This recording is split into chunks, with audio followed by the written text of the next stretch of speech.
Richard Stewart is doing speech number 4 from the Competent Communicator Manual, How to Say It. Just a moment. The speech objectives are to select the right words and sentence structure to communicate his ideas clearly, accurately, and vividly. Use rhetorical devices to enhance and emphasize ideas. Oh, here we go. Eliminate jargon and unnecessary words, and use correct grammar. Okay, as the speech will be in the Tall Tales competition on Tuesday, the timing is 4 to 6 minutes. Richard is asking you to bear through his speech one more time so he can practice for the competition. Your comments are welcome to help Renaissance speakers win. Or should I say Richard? Richard. Please welcome Richard Stewart with his speech entitled Texas Truce. Richard Stewart. Whoa. Thank you, Mike. Thank you, Mr. Toastmaster, fellow Toastmasters, and Mark. Welcome. Thank you. Yes, it's true I'm from Texas, and yes, it's true that I've been known to, well, I won't say lie, but exaggerate just a little bit. But if you think about it, it's not lying at all. It's only embellishing the truth. But I want to get all that out of the way right now, because what I have to tell you this morning is the gospel truth. Now, let's face it. I'm going to tell you how cold it was in Texas in December. And you're either going to believe me or you're not. And if you're not, you might as well call me a liar to my face right now. We'll just end this whole thing right now. Liar! How cold was it? All right. Well, let's rethink this whole thing. How many of you would like to hear the truth of what happened? Yeah. All right. Well, why didn't you say so? I'd be happy to oblige. Waco, Texas, December 15th, 1967. I'll remember the date because that was the day I finally got up enough courage to ask Thelma Louise out for a date.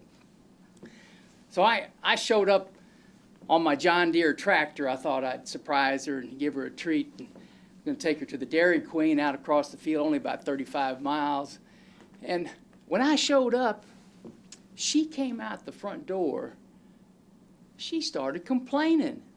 Richard, it's too cold. It's going to rain. It's too cold. It's going to rain.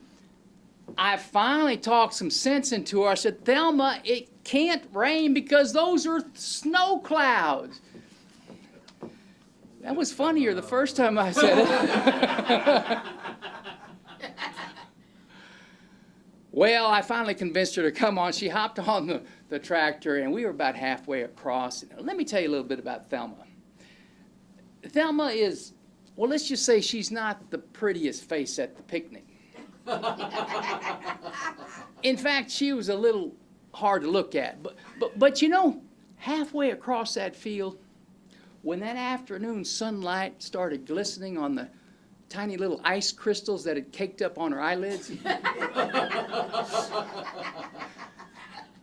you know, I had a notion to give her a kiss. That's what I did. I had a notion to give her a kiss right there. Well, I went over, put my arm around her, so I thought I'd break the ice and warm her up a little bit.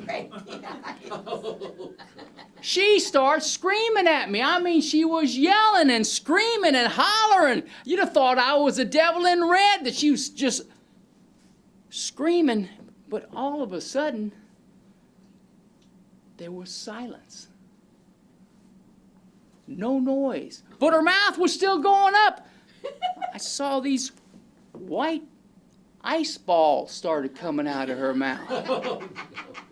It had gotten so cold that the words were freezing right out of her mouth. I didn't know what she was screaming about, so I figured I'd pick one of those word balls up, try to thaw it out and hear what she's trying to say. I held it to my ear. As it thawed, I heard, stupid.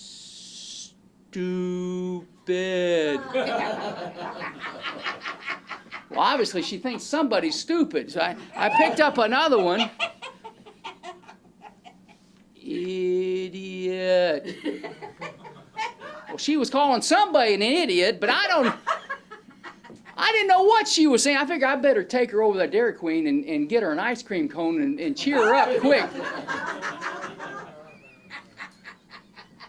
I handed her the ice cream cone. Her face turns red, and she started screaming.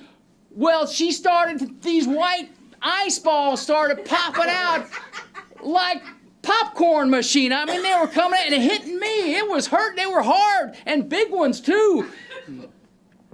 I figured I better take her home, and all the way home, there was these yak in her jaws, ice balls coming out. But it was quiet. And that's how cold it got in Texas one day in December. Mr. Toastmaster. Thank you. Richard Stewart. Take a minute to write a note to Richard. Let him know what you thought of his talk.